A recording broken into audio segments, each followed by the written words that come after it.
Brightside Oysters. It's an oyster farm in Grand Isle, Louisiana. And I grow oysters for the premium half-shell market. And I originally got interested in oysters because they do a lot of really great things for the environment.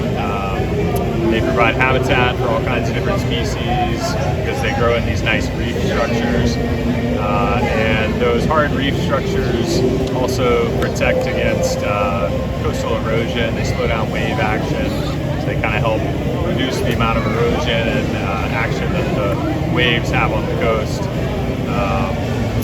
But the oysters also are filter feeders, so they take in the seawater, they filter out the algae that they want to eat, and they spit out everything else.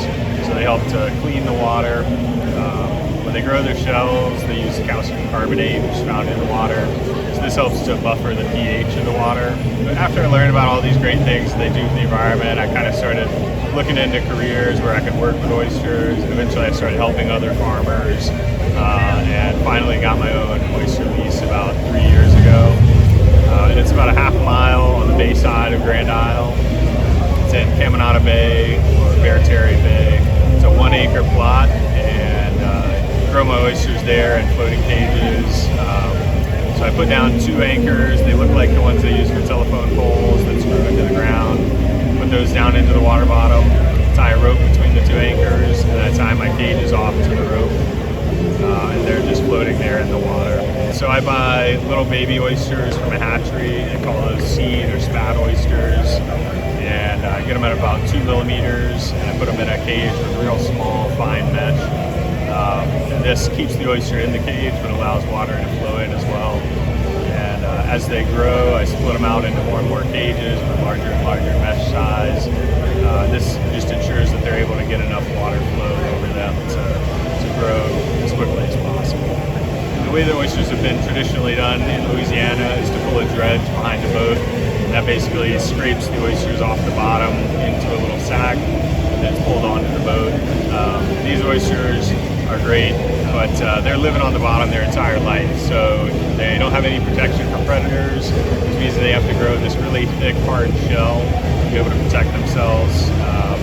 My oysters grown in cages are protected from those predators, and this allows them to grow with a thinner shell, prettier shell, and they have a better survival rate.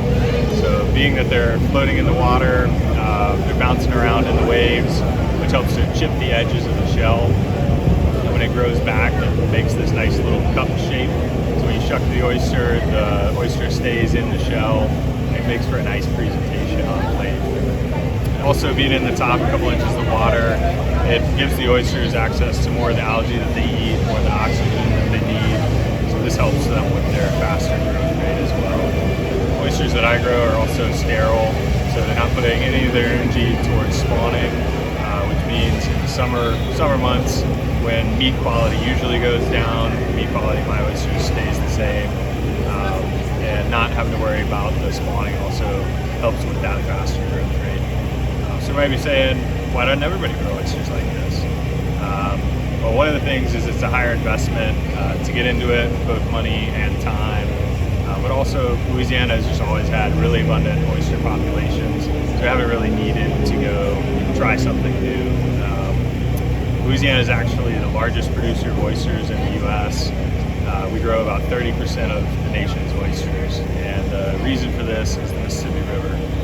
The river and its tributaries put a crazy amount of nutrients and fresh water into the Gulf, and the nutrients are what the algae needs to grow, which feeds the oysters, and the fresh water mixes with the salt water of the Gulf. It creates a nice brackish water that the oysters like, but we also have really warm water, which is great for year-round growth of oysters.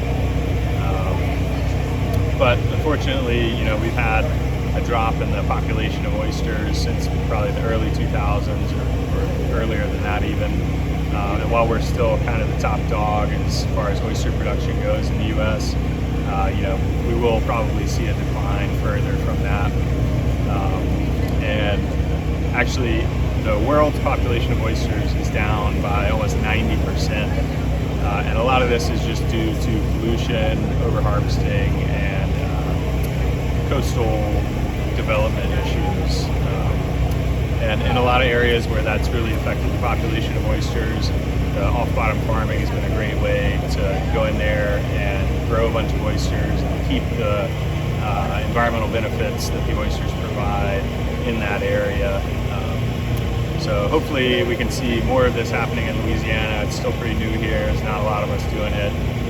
But hopefully we can promote this and get more people doing it, and we'll have a lot more interest and a lot more people out in the water doing this kind of work.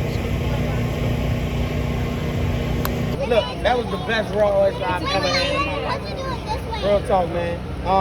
I wasn't a person that would eat them raw, but I would eat those raw every single time. Delicious.